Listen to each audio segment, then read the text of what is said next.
Welcome to Three Girls, One Track, your go-to podcast for listening to two sisters and their cousin try and get into Formula One. We're here to break down the ins and outs of what happens on the track and especially what happens off of it. Listen in weekly to get your fill of F1 gossip, race outcomes, and which Lewis Hamilton Fashion Week outfit we thought was the hottest. Hello, baddies. We're here for the Monaco Grand Prix. Monaco. Feeling very luxurious in this podcasting call tonight. And as per usual, we will get it kicked off with fashion. I will say, I'm going to kick us off because I have very strong feelings this week. Oh, dear and God. my very strong feeling is that for the first time in a very long time, oh, dear God, Lewis Hamilton has eaten day after day after day after day. Every outfit was an eat. Every outfit was a serve. Okay. I was gagged every time I opened Instagram. You were? I was gagged. I was gagged every single time. Monaco to serve. I was gagged every single time. Lewis gagged me in other ways also this week, which we'll get into in the news. Oh, dear God. I was gagged multiple times by Lewis. Let's go through the gaggery. The appropriate term we are going to be using this week? Yes. Oh, okay. I was gagged. Okay. So, let's start with gaggery number one, which was that blue sweater. That was my favorite.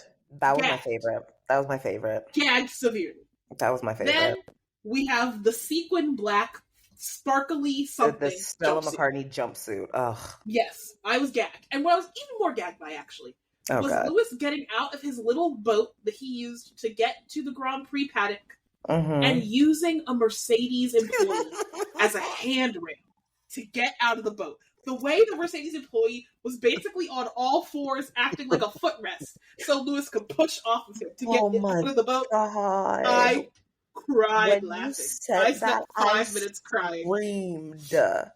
I screamed. So gagged. I said, no, he did not. And he barely even looked at the man, just said, oh, thank you. I was crying. I was literally in tears. Next up, we have his all white outfit. While this is definitely the lowest serve of the weekend, I did think it was still a serve. I think this was still a serve. And then we have what I admittedly is very jailbird core of him. Oh my God. This Caribbean top with the striped pants, but I still love it. And I actually think, as we always know, Lewis walking into the paddock is a hit or miss for the way that the outfit looks. There's a photo of him sitting on his boat. He looks very good. He looks like a perfect sunglasses ad sitting on the boat. So I think that was a look. And then at an event after the fact, he wore this coquette bow striped sequin jacket that was open with nothing underneath. I also thought this was very good. I don't think I saw that one. Sending it right now. It to me. It was very great. I loved every single outfit he did. So he, as a person, is my Project Runway this week. And my what not to wear. Yes, Liz. My what not to wear is actually multiple people. And it is every F1 driver with a hot, fashionable girlfriend who still chose to show up to Monaco in team merch. Daniel Ricciardo, Esteban Ocon, and Pierre Gasly. I'm looking at y'all, okay? Because Charles knows Alexandra is fine. He knows he has a bad girlfriend. And he shows up in a cute little outfit, nothing groundbreaking, but just a cute top and jeans, and he keeps it pushing. Daniel, in this crusty Visa RB Cash App buy one, get one free outfit, and then his beautiful girlfriend, stunning, is insane.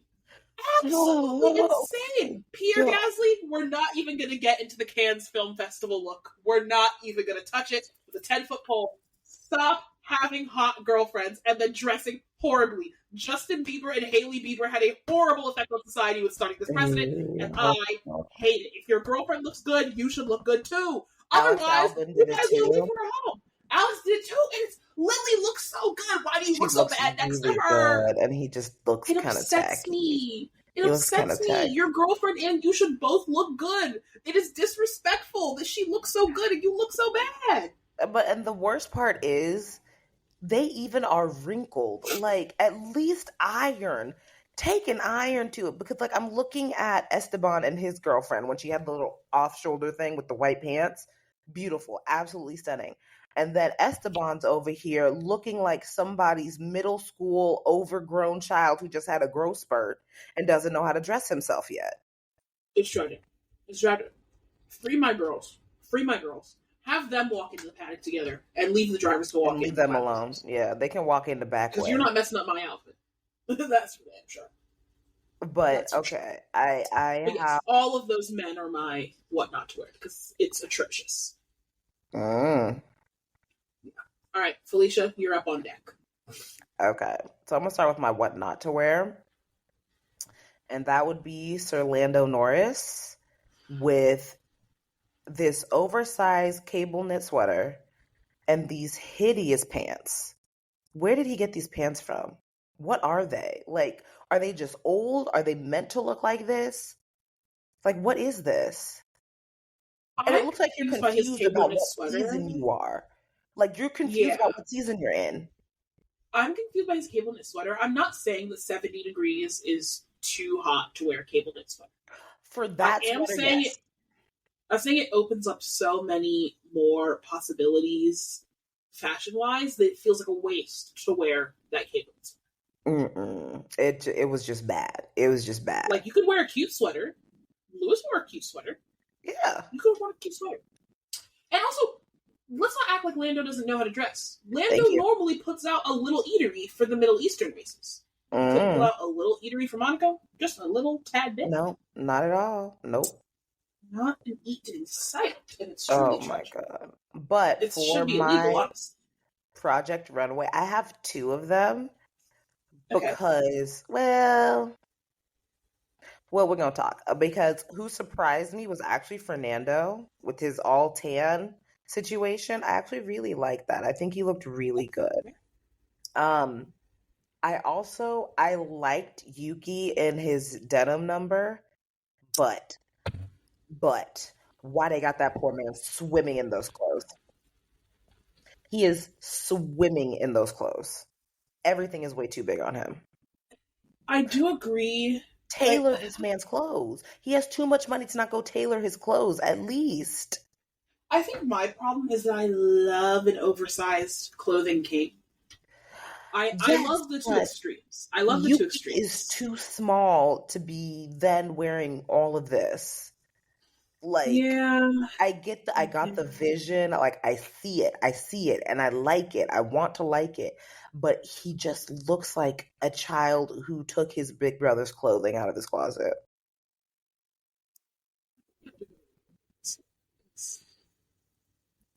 This one's deep in the archives. I actually don't know if I've seen this look. Yeah, when you need to send me this look. We need you to send me this. Okay, hold on. But yeah, I hear your energy. Beks, it's not here for me. How are you feeling? So I have decided this week that I've given up. On what? I've given up on the grid. None of them know how to dress. I don't even feel like having a what not to wear because none of them know what to wear. And I would never want to wear anything that they wear. So I don't care about the rest of the grid. So this week I have chosen 2 Hamilton Lewis Wow. Hamilton looks. I love the deep. Actually, what? Back down. What? I didn't love any of his looks this week. Like, I liked them, but none of them really took me by like the heartstrings. Was like, whoa, like that is such a look. Like, it made me double take some of them, but I wasn't like, as you said, gagged. So the blue, I would say that's probably the closest one to Project Runway that I'll give it. The deep V blue sweater that he got. It looked cute. It worked for him great. That black outfit. I don't know which outfit was that race day or that qualifying? The black outfit was practice. Was it practice? Okay. Yeah, because it was media practice quality. He looks like he's wearing a Cookie Monster outfit dyed black. Oh my God. I do not like it. Beks. Fuzzy. I don't care that you people like it. And you're going to say it's fashion. It's fashion. Beks, you are so rude. It's not fashion. You know what? Let me back up. It may be fashion, but that fashion isn't speaking to me. That's crazy. Laughable that you are pro purple Miami sequin and anti-knit. Don't like. And I was just gonna say, like, I actually like I have liked in the past a lot of Lewis's like weird, quirky looks. This year, there hasn't been one that's been like gagged. Like there's like, because I can't even remember all of them. Like I can remember the kilt. I can remember purple in Miami. I can remember the open Tommy Hilfiger leather jacket. Like, no shirt. Like I remember those, I can't remember. I remember what you wore last week because I hated it. It doesn't have to be life changing. I can't stand you. It doesn't have to be life changing. Like I said, the blue is probably the closest thing I say. Like, oh, it's cute. But am I going to remember it at the end of the season? No. Nice. So that's my project runway. The rest of the grid, I need them. At this point, I'm going to stop even mentioning them because there's, oh my God, unless something is just completely atrocious or like completely amazing, like they're just giving me team branding, and that's fine. That's what they want to do. That great. Like Max will never be on this list because we've never seen. Like Max is always. Oh my God, Max will wear the same thing to each and every race. That's what works for him because actually I've seen Max dress and he's probably better off sticking with his Silence wedge. Silence wedge. Don't do it. Don't do it. So, don't do it. Yeah. At this point, that's where I stand so far, and we're only like we're not even halfway through the season. Well, I think we have like a good 17 races. Yeah, so we're not even halfway through the season, and I've given up. Funny. Only thing is, like, I have been looking for Zhou Guanyu's looks week after week, and I cannot seem to find his looks. I've gone on his own personal Instagram. He doesn't seem to really care to post. I don't see any, like, he's one person that I'm actually seeking to see what he's wearing, and I'm just struggling to find it. But I think I've stated my position and where I stand, and that's where I'll leave it. Okay. And that's where I'll leave it. I do have to say, there is a Zhou Guanyu closet account that tracks everything that he wears to like the Grand Prix. It appears that Zhou generally saves fashion for Media Day. So that might also be why you're not seeing it, because like he's just like, I feel like they take like Kim Illman, which is where we get most of our things from, because tragically he is the guy who puts them out. A lot of Zhou's stuff is from Media Day, and I feel like he normally doesn't get Zhou, or honestly many people on Media Day, TBH. I don't understand why, considering it's Media Day. But yeah, if you look at the fashion accounts that we do look at, like Amazing Blue, Style Max Verstappen, they follow some fashion accounts as well. So you'll maybe able to find that might be with. Yeah, like there's ones for Carlos, there's ones for George. I personally will never get on here and put Carlos on what to wear. But no. Does Carlos even dress? There's a whole fashion account. So. He's from what I've seen, he's just very much basic, like giving like. Hold on, let me go to this. Oh, there's no post on this fashion account. Well, giving like capsule closet, capsule collection. There you go. Exactly. But there, basically any F1 driver you can find a style account. You just have to basically go to the one style account and then branch off from there and try to find style accounts for the rest of them. Like I managed to find one for Charles' girlfriend. Okay. So yeah, you can find them. I didn't realize how pretty she was. She's stunning. She's beautiful. She's stunning. Pierre Gasly's girlfriend is like really pretty. It's insane. Let me see. They all have really pretty girlfriends. None of them have. As they should. I think that if you are an F1 driver and you can't get a pretty girlfriend, Bex, what are you showing me? I'm questioning things. Bex, leave him alone. He looks incredible. She's showing us the picture of Lewis in the black. Do you know what he looks like? What? Do you know what he looks like? A movie, like one of those like military movies, and like SEAL Team 6, who's like Beks, hiding in the woods. Girl, I don't even know what you're saying at this point. You're just saying things. That's what you're just saying things. Oh yeah, his girlfriend is stunning. Yeah. All right, guys, let's move on to the. All right, we gotta move on. I'm totally distracted. Sorry, viewers. Sorry, we got distracted. Alrighty, so into F1 news. First thing first up is that apparently, according to some F1 journalism source, Aston Martin has signed Binotto, ex-Ferrari team principal Binotto, as their chief technical officer or whatever it is, their CTO, the guy who goes. Binotto who retired. Well, Binotto didn't retire; he was fired. Oh, I thought he retired. He did not retire. He was fired. Fired, pencil fired. They dropped him for Daddy Fred. They did drop him for Daddy Fred. And honestly, some would argue best move in F1 since Lewis to Mercedes back in the day. All right. Crazy move by Ferrari, and it worked out perfectly. Yeah, so he's rumored to be the new Aston Martin CTO. Of course, he is getting dragged on Twitter. Because of the crimes he committed against Charles Leclerc. Justifiably, he is getting dragged. But we will see how this goes for Aston Martin. Wait, what did he do to Charles Leclerc? Just built him a bad car. Horrible strategy. Denied it was horrible strategy when everyone went, hey, that was horrible strategy. Even your ops are saying, like, that was horrible strategy. Like, built a shit car. Yeah, which race is it where, like... It's like Lewis, Max, like in the cool down room or whatever, and they're like, I forgot what happened. They're like, oh, yeah.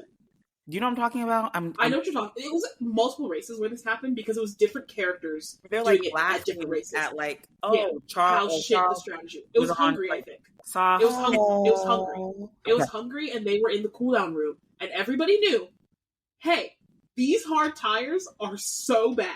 Yeah, like these hard tires are absolute shit. If you put them on, you will like there's no hope for you in this race. What does Ferrari do after their first pit stop? Put Charles Leclerc on hards. Jesus. And so in the cool down room, Max were just like he's like looking like, and I think someone mentioned one of the other drivers who was on podium was like, oh yeah, Charles was on hards. And Max was like. He's like incredulous. He's like, he's on hards. Like. The strategy was bad back in the day, which is why we love Daddy Fred for bringing in the people we needed. But yes, so we'll see how that goes for Aston Martin. Jesus. Fingers crossed for them. But I don't really care about them. So at all. If they crash and burn, that's just more room for Lewis. I wonder how much Lawrence had to shell out to get him to come back. Not much. Really? No. He didn't have a job. He got a job. That man's on the unemployment bench receiving a check every week. He's getting his stamps. Unemployment checks. You'll take, a full meal if that means you get a job versus when that orange EBT card hits your mailbox, bitch, you gonna start working. Okay. What do you know about an EBT card? When it hits your inbox, you might want to start working again. Oh my God! Lawrence had to offer him much more than maybe a good warm Panera sandwich. Bitch. Okay? That's all I'm gonna say about Mattia Binotto. That's all I'm gonna say about Mattia. Oh my God! Anyway, continue. Speaking of food, we got an announcement today that the one, the only Lewis Hamilton is going to be on Hot Ones, the Weight show. My first question that I feel like nobody, I haven't seen anybody bring it up. What's he going to eat? If there's vegan behind. What's? Oh my God. They're going to give him vegan wings. They're going to give him vegan wings. Like cauliflower wings or something, yeah. It's gonna be some cauliflower, whatever. At the video where he helped the Broncos announce their 2024 schedule, and he was trying different foods from around America, and they gave him the vegan versions, and then he was like, "Oh, this XYZ Southern food is bad," and I'm like, "Because you bastardized our food! You bastardized our food! It's supposed to be vegan." He was eating like greens, and I was like.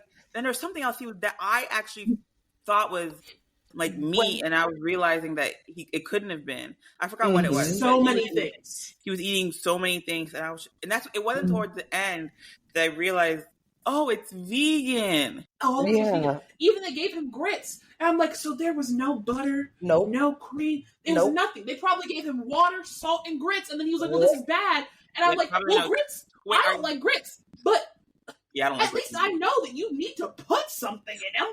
Right. Oh, God, what if they gave him sweet grits, like with sugar? Oh, my God, what if they gave him sugar grits? Oh, my God. Oh, my God. They gave that man sugar grits. They gave him sugar grits. God.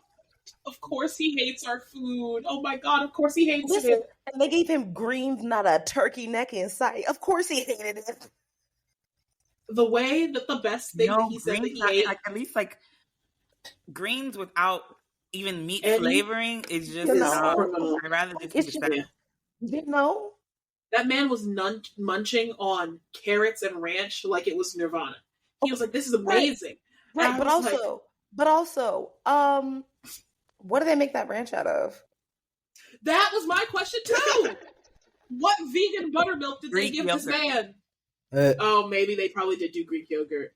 Oh, it just sickens me to think about. But he's vegan. Greek yogurt is dairy. Oh my God, you're so right. Maybe coconut yogurt? What? I don't know. Some sort of vegan buttermilk yogurt situation, probably. Anyway, horrifying. I have no idea what he's going to eat on Hot Ones. Yeah. It's going to be like cauliflower wings or something. I don't I'm not going to lie. I don't really get the appeal of Hot Ones and why it's so popular, but I would be intrigued to see what Hamilton says on Hot Ones, so I'll tune in. I'm personally somebody who loves watching Hot Ones of people that I like and has no interest in watching Hot Ones of people I don't. I'm not deeply invested in. If I'm interested in you, I'm not watching it. I've seen like clips, but I've never seen like an actual episode. I've seen a couple. Yeah. So excited for that. I wonder how much spice he can handle. I hope he's not, a little bitch. I mean, he is. I was about to say he is Caribbean. But I don't. Oh, on his daddy's side, yeah. He's Caribbean, but I also don't know, like. He's also English. Yeah, English. Let's go with English. I think English is appropriate. He's also English. Yeah, absolutely. So he might be, 3 wings in, 3 cauliflower bunches in. Well, we'll find out. We'll find out this Thursday. I just want to know what they're making his wings out of. That's what I want to know. We'll find out. It'll probably be cauliflower wings. Maybe they'll make those weird vegan ones that have like the fake bone in them. I also wonder if it's going to be kind of like how the Broncos did theirs, where he's just trying food and we don't know. Like, they don't actually tell us that it's vegan. It's vegan. Yeah. You had to do extra research to look at the menu. Yeah. And also know that he doesn't eat. He's vegan. Yeah. Hot Ones, they could just do that. The same thing. Yeah. Do they have Impossible Meat chicken? Not wings yet, but they have nuggets. So maybe they'll give him Impossible Nuggets with sauce. Yeah, they'll call them boneless wings. We're not going to get into how boneless wings are a scam today. We're not going to. We're not going to get to that on this. The chicken nugget, damn it! We're not going to get to that. All right, our third piece of news, and we're starting to transition into Monaco-related news. That Monaco boat accident? Insane. Happy everybody's okay? I hollered. I was hollering. Because, first off, how are you coming in that fast? I don't know jack about driving a boat. How are you coming in that fast? How? I don't understand. I just think that for me, it was, first of all, I didn't realize that was in Monaco. And I thought it was just like a joke of like a random boating accident that someone had just posted and they had said that, oh, it's one of the former F1 drivers. And then I put it all together and I realized that was an actual accident that happened. So I guess you want to explain the video Yes, so for our viewers who have not seen the video, essentially we are looking at a calm, peaceful Monaco docking location. You know, boats are chilling, everything, everybody's vibing. You see some people walking in the foreground, and all of a sudden, out of nowhere, this boat careens and speeds into a sharp left turn, rams in between two of the other boats, gets up onto the dock a little bit, almost hits people, but thankfully does not. Just a very chaotic moment overall. Crazy enough, some people were saying that really big boat that it hit was Logan's Sargent's family's boat. No. The Sargies. So I guess good thing they're all right. Good thing the Sargies are not, we're not taken out by that boat. Listen, it's a good thing no one was taken out by that boat, because someone could have very easily been on that dock. For real. Like, people were on the dock, and they just managed to have good enough reflexes to go. When I mean, yes, you know what I mean. You know, somebody could have like just not been paying attention and exactly. But thankfully, everybody got out of the way. Everybody did a whoop wop whoop, and we didn't have to deal with it. Yeah. Breaking news. Okay. Lewis Hamilton, known for not really getting on Twitter, has quote tweeted the announcement of him being on Hot Ones and has said spicy. Okay, sir. In response to that tweet. So, sir. We do not know yet what will be happening, but I think based on that, we can estimate his reaction. Which was spicy. Mind you, Lewis didn't tweet about fucking Monaco, so this ranked higher. On things to tweet about. Monaco. I want to. Well, we have one last piece of okay, go ahead. News, but it will relate to what we're going to talk about with Monaco. And also, we're going to get into it. But Mick Schumacher is being considered for a 2025 seat at Alpine. This was news before this weekend. We will get into why say that one more time. I'm so sorry. Say that one more time. Mick Schumacher is being considered for a seat at Alpine next year. Yes. So we will get into why that is important news as soon as we're done our Monaco race facts. Well. But yeah, so we'll see how that all pans out, and we'll talk more about it later. So I'm just going to mention that right now before we get into our Monaco race facts. Just real quick, before we move on, back to Hot Ones really quickly.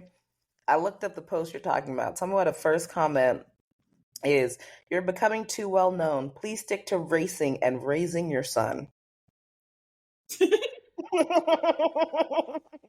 I hope they talk about Roscoe. They are talking about Roscoe. Okay. Our sweet baby. Oh my god, that is hilarious. Yeah, he will be fun. But sorry, yes, continue. Everybody get very excited for Hot Ones. We love it. All right, so let's get into some Monaco race facts. Let's do it. First and foremost, the race was first held in 1950, and has been on the F1 calendar consistently since 1955. I believe it has been in every official season of F1. I think there's some weird funkiness between 1950 and 1955. It has 78 laps and is 3.3 kilometers around the track. Shortest track on the F1 calendar.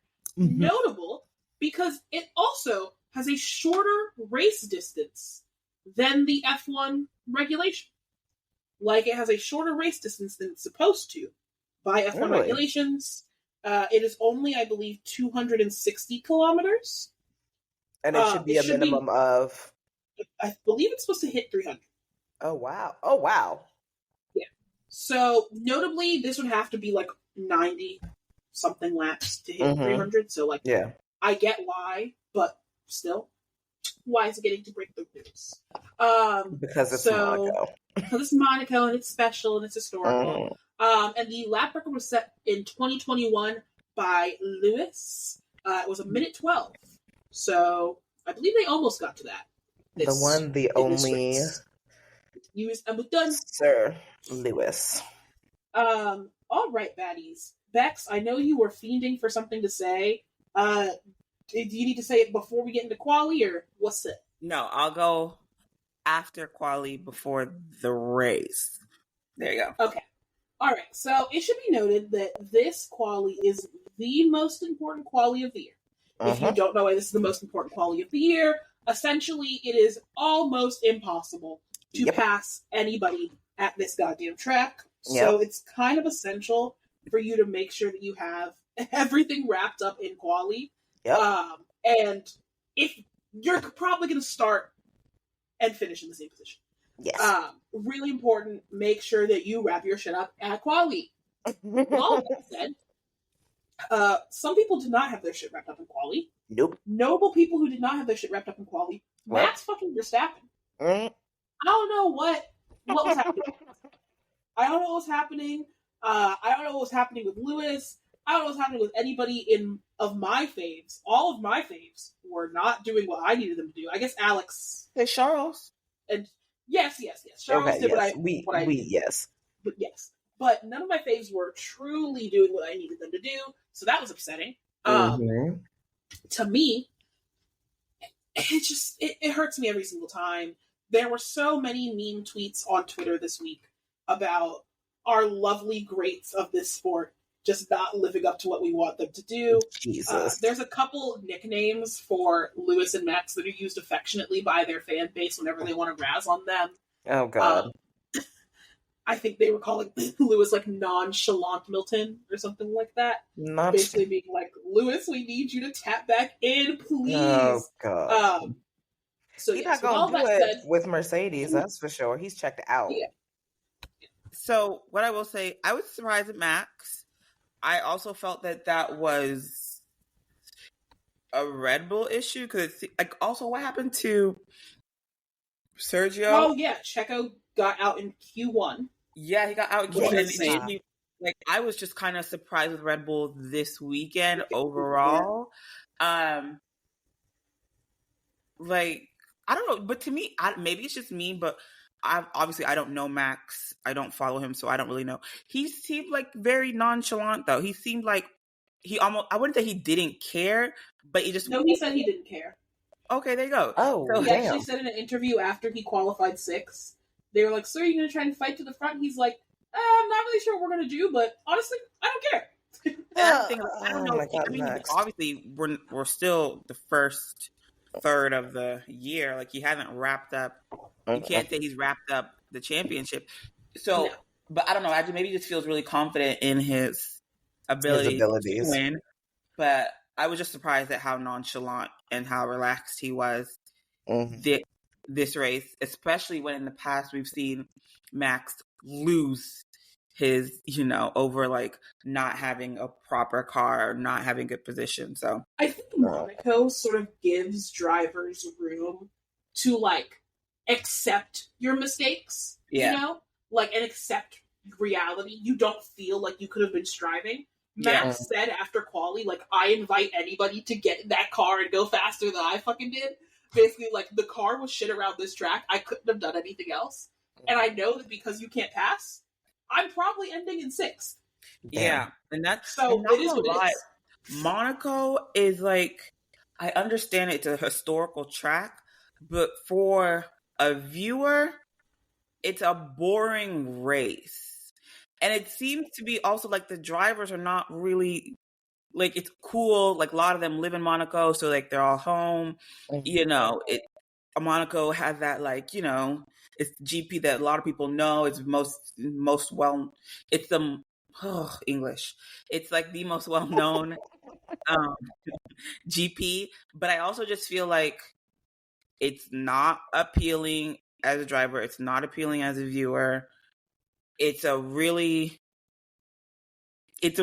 track as well. And I just feel like they could get rid of Monaco. Jeez. I know they won't, but I think you could.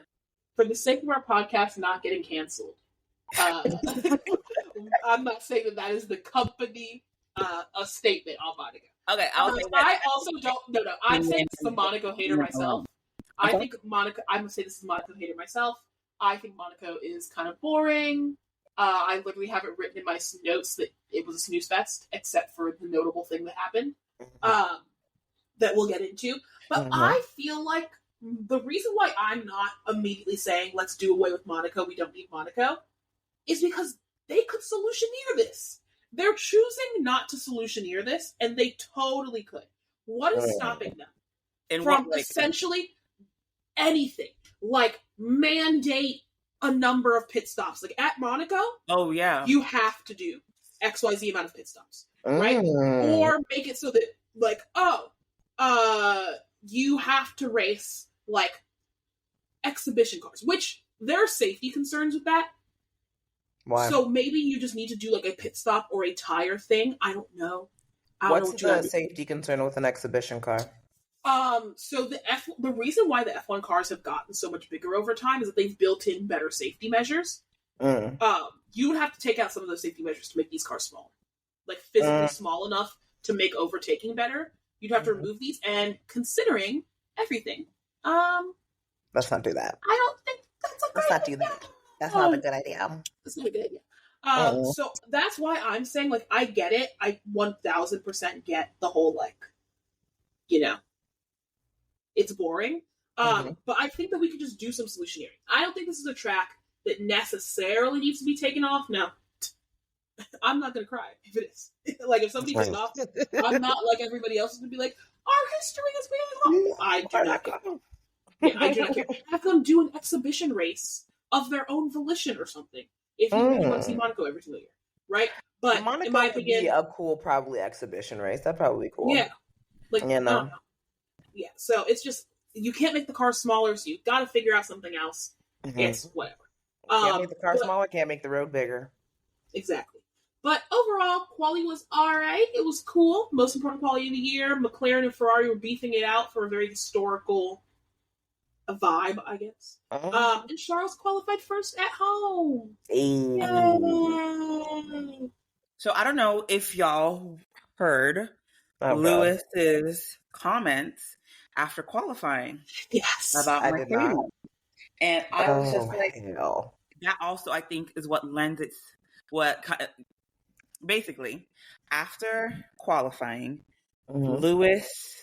So let me see if I can actually get the exact transcript of what was said, so I don't mince words and I don't misspeak or misquote.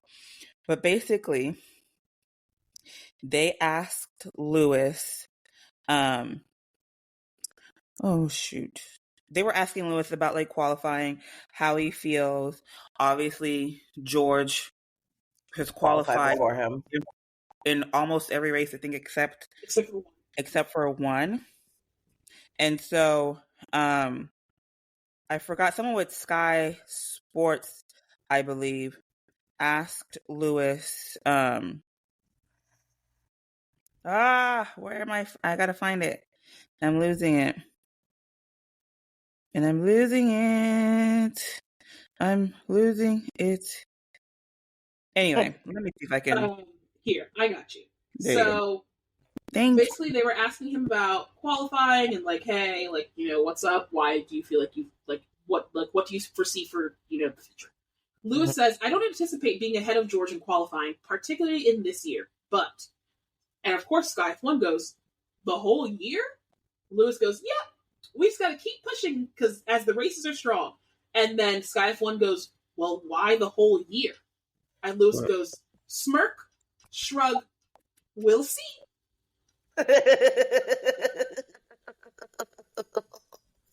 He's funny. He is funny. He's not funny. He's petty. I love that.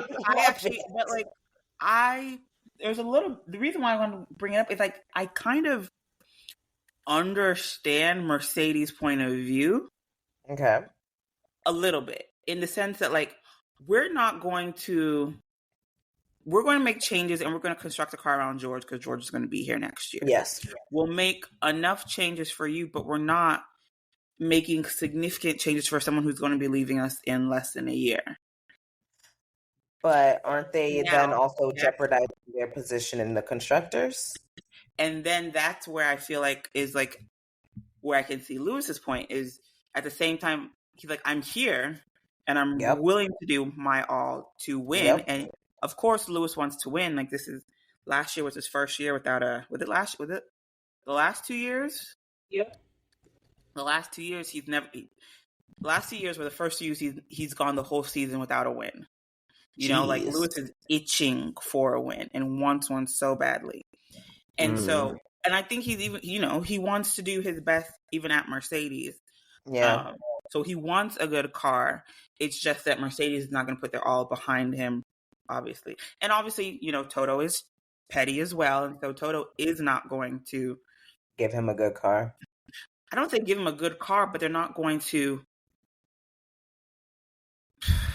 work. From what I think, it seems like Toto is really out on Lewis and really doesn't care about how Lewis feels, which is so crazy to see like their switch because they were very close, or at least they seemed very close. They seemed like there was good communication on working on building a good car, and that just seems to have just broken down complete within like the last year and change, and obviously even more so now that Lewis is getting ready to leave. So I was just intrigued that Lewis said like, well, he didn't exactly say the quiet part out loud, but he said the quiet part out loud and saying, like, said it.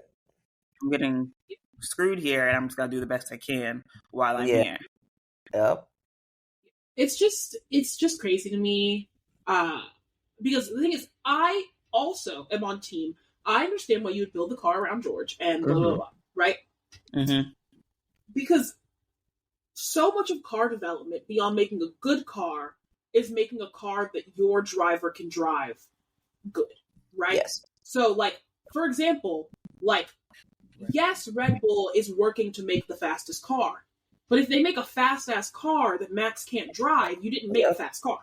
Yep. And so I get it. I just think that we have seen so many teams manage to absolutely kick out their drivers and yet somehow not dog them out like this. Yeah. Like, Ferrari fired Carlos. Mercedes didn't fire Lewis. Like, they fired Carlos, and yet they're somehow managing to be so much more, like, respectful of Carlos and his position in the team, to the extent of having Charles, like, help him out for a win, even though they fired Carlos. Yeah. And Mercedes is like, literally the most basic request of I would like a car that works. Yeah, that's asking too much. Ugh. You're being entitled. And it's like, bro, get out of here. I'm so excited to be able to be they were consummate professionals. Yeah, what happened to we're professionals? We paint everything blue because it increases productivity and friendliness by 27%. Yada. Like, clearly you did not get the right shade of blue. Yeah, like, bro. No, but it's a bad look. That was very interesting, and I was kind of glad that Lewis said something, but, you know, hopefully there can be a little bit more conversation and making sure that Lewis has a good car. Yeah, let us all pray for him. I just can't wait for how Toto is going to spin, like, the fact that Mercedes just does not make good cars in this regulation after Lewis isn't there to blame for, like, the car not working the way that they want it to. Because the thing is, like, yes, George is getting good results, but he's not getting great results, and he's not getting drastically different results. No. Better, but not drastically different. And it's like, what are you going to do when you bring Kimi Antonelli in, and he crashes the car every fucking week because you made a fucking tractor again? Well. Yeah, and... Yeah, it's upsetting. But enough yapping about Lewis and qualifying. Got to get into the race. Just a quick note. Sidebar. Alonso was also out in Q1 again for like the second time. Yeah, they need to build that Aston Martin better. I'm not even that big of an Alonso fan, but the man's obviously me neither. Like, obviously he's a better driver than Lance. Yeah, but it seems like he just keeps getting the short end. Yeah, short end. So I don't know what's going on with him, but we gotta get something I remember a better car. That happened in qualifying. Gotta get Lonzy a better car. Yeah. All right, the race. Da, da, da. Obviously, we all know that Monaco is a snooze fest, so there's really only one thing to talk about this race. That crash at the beginning. So, and by that crash, I mean the many things that occurred. So, for a little recap, viewers, lap one, I believe like turn. They were coming out of turn one. They were coming out of turn two, something like that. Well, only they were like, the race was still like they had crashed. They were all out their cars before I think they'd actually. So I think they were still in this turn two or four. They had not completed sector one because that's essential to what happens in the race. But yes, so they were all still in sector one. Oh, sorry, no, something just clicked when you said that. Oh, sorry. They were also in sector one. So essentially, Checo, Magnussen, Hulkenberg, they're all, driving through the turn. We got Hulkenberg on the outside trying to, go around Checo. We got Checo, doing his normal thing, going down the middle of the racetrack, as one would. And then you have Magnussen. Sweet little Magnussen with his 10 penalty points on the verge of a race ban. And he decides that this is the day to go up the inside of Checo and hit the wall, actually. So was Checo giving him a lot of room? No. Kevin hit the wall before Checo could squeeze him into the wall. Yeah. So Kevin hits the wall, then he hits Checo, spins out Checo, hits Checo into his own teammate. Everybody's DNF'd. Checo's car destroyed. Yo, when I saw that car, the wreckage was so bad. It was so bad. It was down to the survival zone. The fact that he was able to just get out, I was like, oh, praise God. Yeah, it was down to the survival zone, basically. I did love how all the drivers were all checking on each other. They're just like, is everyone all right? Is everyone all right? I was like, y'all know what's up. Very cute and very sweet. A photographer was injured by this crash. Oh, no. Because the crash hit one of the barriers where the photographers stand behind, but the photographer's okay. Woo! Oh, yeah, because they did have to do a full repair on the barrier. Mm-hmm, yeah, so it hit it that hard. Was a lot. It hit it hard. But notably, after that crash had happened, but I believe before they flew up any sort of flags, so probably like a second after, right? Going into the tunnel, Pierre Gasly's minding his own business, making a turn, and who comes out of left field to try and cut him off? Except for Esteban Ocon. My God. That makes one no thing you gotta know sense. about Esteban. There's one thing you gotta know about Esteban. If there's one thing Esteban loves to crash into, it's his teammates. It's his teammates. Esteban has a reputation for crashing into his teammates. He notoriously has crashed into Checo when they were teammates. Him and Alonso had beef over crashing. He already crashed with Pierre back last year. Like, crashing into his teammates is Esteban's thing at this point. And so, for some reason, he decided to take it to the nth degree, and he literally just cuts off Pierre Gasly, rolls over him, right? God bless the Halo. I bring up all of that to say that after that, I don't know if it was their team principal, the owner, the team boss, I think it was their team principal, basically said that this was unacceptable and there would be serious decisions and conversations going on.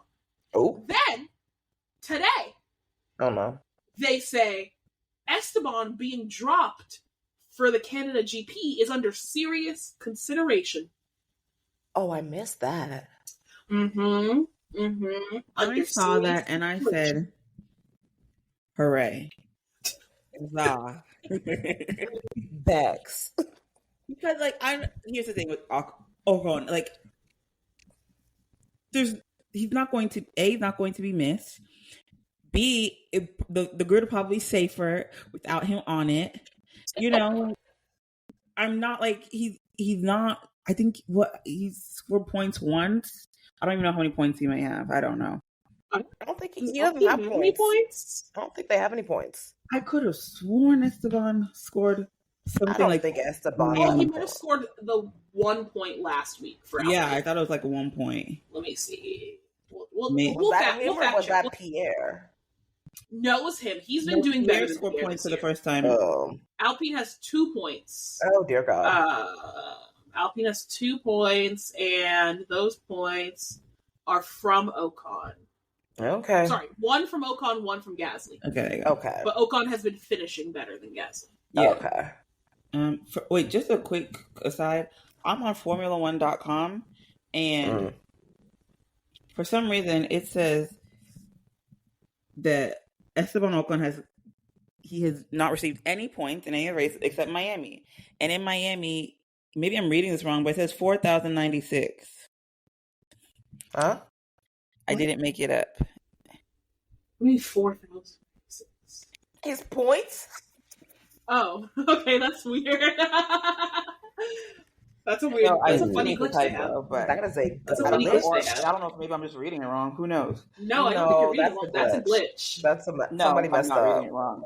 Somebody about to lose their job. This is Carlos. I just did Carlos Sainz, and this is his. So I'm not sure what's going on. Oh, okay. Weird. Maybe that's some other statistic. But yeah, so Esteban might lose his job. Now, I do have to say, as much as I think it would cause a lot of F1 drama, give us something fun to talk about at the next GP, I do feel that this may be a bit of an initial overstep. Especially when he's out of a contract. Like, bro, just deprioritize him for the year and then kick him out at the end of the year. Just be like, we're not re-signing you. Do they have a reserve driver? Yeah, they have Jack Doohan. They can yeet Jack Doohan into the seat real quick. Hell, they can pull Mick Schumacher out of WEC and drop him into the seat if they really wanted to. I wouldn't make any difference. There's another motor series called WEC. Okay. I was like, huh? Yeah. But they could pull him, or maybe he's in supercar. I don't really remember. Anyway, Mick Schumacher's driving for Alpine in another motorsport. They could just grab him. They could just get him. But yeah, we'll see if S1 gets dropped. Maybe for Mick. Maybe for Jack Doohan. Maybe not at all. And by dropped, I mean dropped mid-season. Jesus. Yeah. And poor Pierre was just freaking out. He's just like, why did he attack me? Yeah. Why did he attack me? Well, yeah, because Pierre's been basically complaining that Ocon, gets everything and he gets nothing. And then it's like, okay, cool, gang, I'm doing my little drive. And then Ocon decides to be a little bitch. And literally run over you. Yeah. So notably, the huge crash from Checo and the Haas's causes a red flag. I'm also now realizing that we did not talk about the fact that the Haas's got disqualified from quali. They got disqualified from quali. It didn't matter. Yeah. If they started in the pit lane, it ended up not mattering, obviously. But this all caused a red flag. Horrible thing about red flags at Monaco in the early stages, especially lap 1, means that there's no necessary pit stops. The F1 rule is that you have to run 2 different tire compounds, and Monaco is not a track where you can pass people, so you barely use your tires. So notably, most teams during the red flag put on hards and then did not pit stop.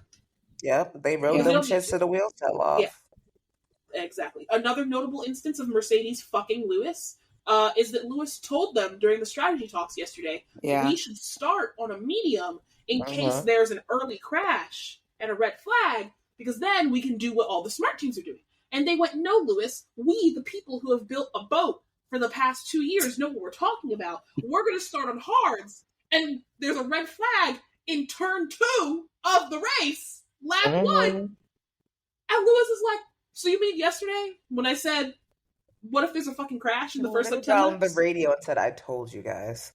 Yeah. So as per usual, Mercedes does not know what strategy is, but a red flag early means no necessary pit stops, which means boring. Also, one thing that anyway, right before the crash, Carlos Sainz gets hit by who or touches Oscar Piastri, as per usual. The two of them are like magnets. Okay, that's who it was. Yeah. And he goes just off. What? Yeah, off sorry. The track. My Carlos detector's off. I blind him sometimes. So the thing for me was that I don't know if I shouldn't say piss me off, because it's really not. It didn't make that much of a difference. But Carlos got saved by the crash with the Haas's and Perez, because then he got to go in pit lane, get what I think was like a wing issue and get it changed or replaced. Yeah. And in the restart, he got to go back to third, which he got to start from third position. I was confused about that, actually. No, make him start from the back. Yes, so we will explain. And by we, I mean me. Yeah. So whenever there is a red flag, critically a red flag in the first part of lap 1. There you go. When you restart, you have to use the latest established starting order after any red flag. Okay. Right? And the way that they establish the order that the cars are in is by sector lines. So sectors 1, 2, and 3. Okay. Right? And the problem is that Zhou had not yet crossed the sector 1 line. He was by right the time the red flag. He was behind right behind the crash. Them, right? And by the time that because they didn't initially throw up the red flag, they initially threw up a yellow flag. Okay. Zhou was at turn 4, I believe, when the red flag was thrown up. Turn 4 is before the sector 1 line. So technically, all cars had not yet been identified in racing order. So therefore, the last time all cars that are still drivable were identified in racing order was at the starting line. Right? So that's the first thing about why Carlos even got to start third. The reason why Carlos could get his entire car fixed in the first place is that the only rule about who gets to restart at a red flag and who doesn't is that you have to bring your car back to the pit lane under your own power. Right? So if you can drive your car back to the pit lane on 3 wheels, take it back and let's see if they can fix it. Right? If we have to put it on a tractor, you are automatically out of the race. Jeez. If it has to be lifted up, you're out of the race. If it has to be pushed, you're out of the race. So because Carlos, on his puncture, could still trottle around the track and get it to the pits, it didn't matter.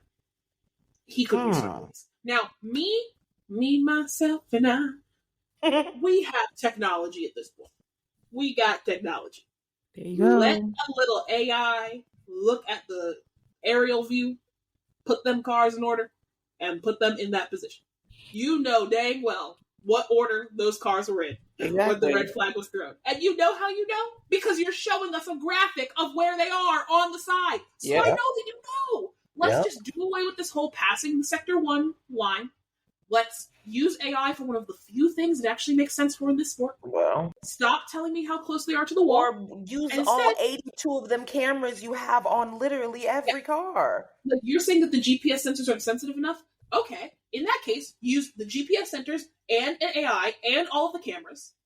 And when they all confirm the exact same fucking racing order, use it. Use it. It's that simple. It's that simple. And I was like, okay, cool, so we're gang. And then it turned out Zhou had not passed the first sector line, so we were not gang. And Carlos got to start third, which basically means Carlos got to end third, because we'll talk about the end of the race. And this was a record history-making race. Tragic. But yes, like I mentioned, when there's a red flag so early, there's no necessary pit stops, which means you don't have to actually pit stop, which means strategy basically goes out the window.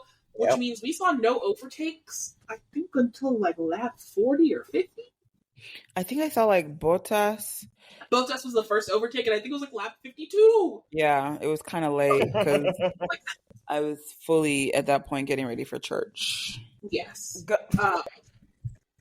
Yeah, so it was bad overtake-wise. Notably, I think for the first time in F1 history, the top 10 started and finished in the exact same order.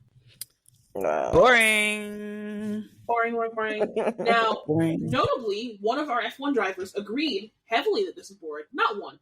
A lot of them. But one got on the radio to tell us how boring it was. And of course, it was my sweet, sweet boy Max, who said, fuck me, this is so boring, I should have brought a pillow. I missed that. Oh my God. Oh my God. Comedy king. But I agree with him. It was boring. I did bring a pillow. I almost fell asleep. The people watching it with me did fall asleep. I was laid up watching it. Yeah, and also too, like it's not that early. Like there's obviously earlier races, but like I can get up and watch I'm trying to think of a really early race, like the Chinese GP. We can get up for it because it can be interesting, you know? Mm-hmm. Monaco, I kind of already know the order, unless there's a crash, the order it starts is the order it's going to finish. You know? That's it. And I mean, especially when you see, who was it? It was Yuki. It was like a whole lap.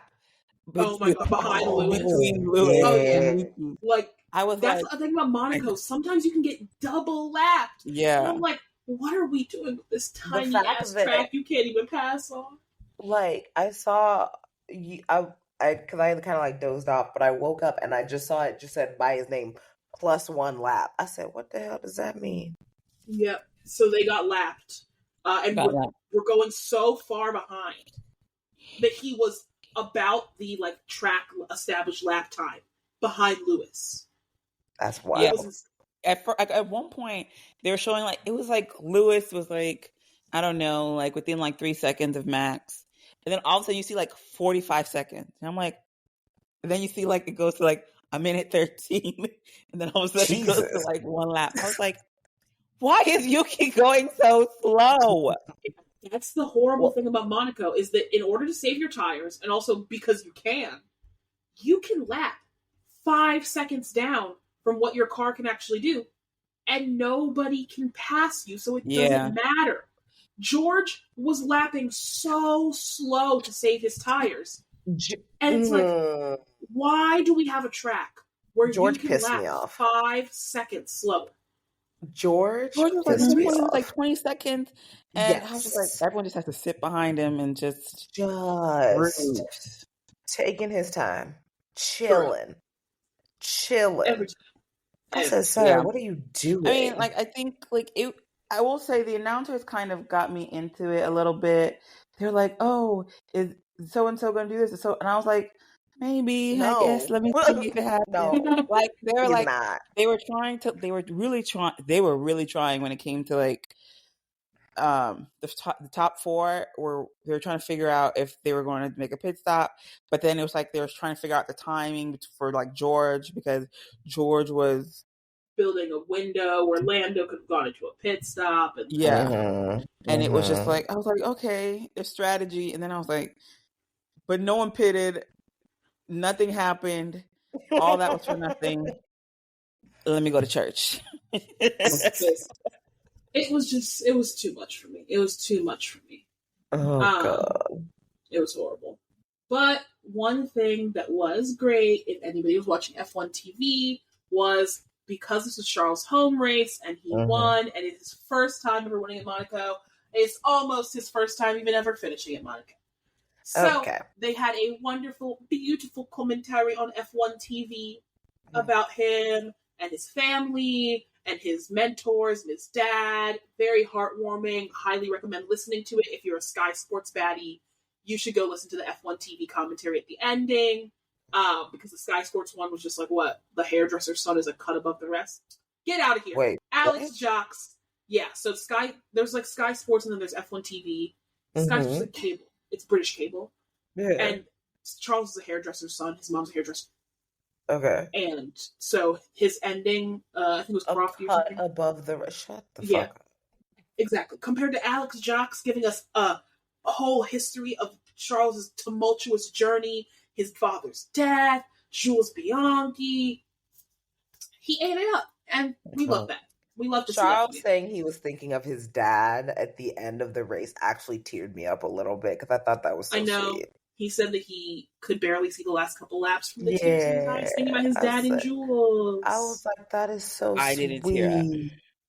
Oh, okay. Shut up. Why don't you stay a hater over this? Oh, not a hater. Okay. I was happy for him, but I was like, okay, great. Congrats. I really wasn't sure you were going to break this first. But, now let's see what you can do with the rest of the calendar. One thing I will say, probably won't do anything. I was not prepared for how Oscar Piastri was low-key hunting him down the entire race. Nah. Yeah, it was more aggressive than I think I was expecting from Oscar, and I was like, okay, drop a little something back there. Okay. Yeah, Oscar's a killer. He couldn't pass him clearly, but he was still, hunting, lighting the fire under his ass a little bit. Yes. I appreciated that. Cannot wait until we get to see Oscar, one, get all the upgrades that Lando gets at the same time, if not before. And also just get to see Oscar be a killer. Oscar is a stone cold bitch on the track. Like, Oscar is a champion in, like, his own regard. Oscar in a good car, I can't wait to see it. I can't wait to see it. I mean, do you think McLaren's going to give him a good car soon? I think that when Oscar proves, either throughout the rest of this year or next year, that McLaren would be better off throwing its rocks towards him. McLaren is going to do what McLaren always does, where there's a fun, shiny new toy that everybody loves that is really good, and McLaren goes, Kevin Magnussen, we're going to fire you on your birthday via email. Like, they're savage. They're ruthless. They're crazy. Please stop. I'm sorry. And I want them to bring that crazy back. No, I need fired Kevin Magnussen on his birthday. Kevin Magnussen via email. McLaren has it in them. The way everybody thinks Red Bull is the devil when it comes to their drivers, McLaren has it in their soul to do the same. Zach Brown got it. Was it Zach Brown? Was Zach Brown the person? This is pre-Zach Brown, I believe. Oh, Jesus. Yeah, this is pre-Zach Brown. That is I'm saying they got that dog in them, and I cannot wait to see them use that dog to elevate Oscar to his rightful position. I cannot wait. Oscar is now on my radar. I appreciated that. I'm not gonna lie. Of course, I love it. All right, baddies. Well, this has been a long podcast, so we're ready to let the people go. But for our closing segment, all I'm asking from you today, keep it simple, keep it cute, is a prediction. That is all. So,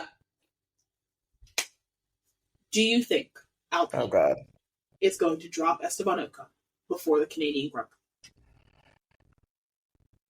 I don't think they're going to drop him.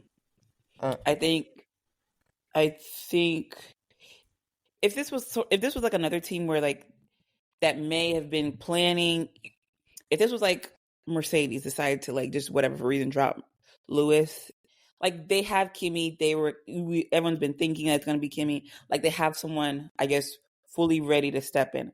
I don't know. Alpine is like they have a reserve driver obviously, but I don't know. I feel like to drop Esteban in a matter of a couple weeks and to get a new driver in there, I don't know. I think as a team they might try and this might be something to like really put Esteban on notice. But